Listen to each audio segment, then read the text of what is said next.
Disaster drop sa NBA. Ano nga ba ang mangyayari pag may nangyaring masama o di inaasahan sa isang buong NBA team?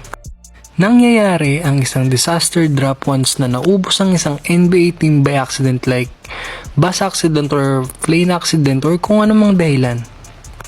Kapag nawalan ng 5 or higit pa na players ang isang team, magkakaroon ng disaster drop and kukuha sila ng players from the other teams na magugustuhan nila. Pero ito ang catch or rules. Kada NBA team ay pwede nila protektahan ng 4 to 5 players na gusto nila para di makuha ng team na magdadrop. For example, sa Lakers, for sure hindi nila ibibigay sila Luka, LeBron, AR, Hachimura, and Jackson Hayes. Then the rest ng players sa roster is pwede nila makuha like Bronny James or Gabe Vincent.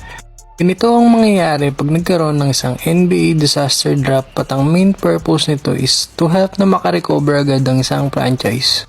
Singit ko lang tong quality loafers for only $399.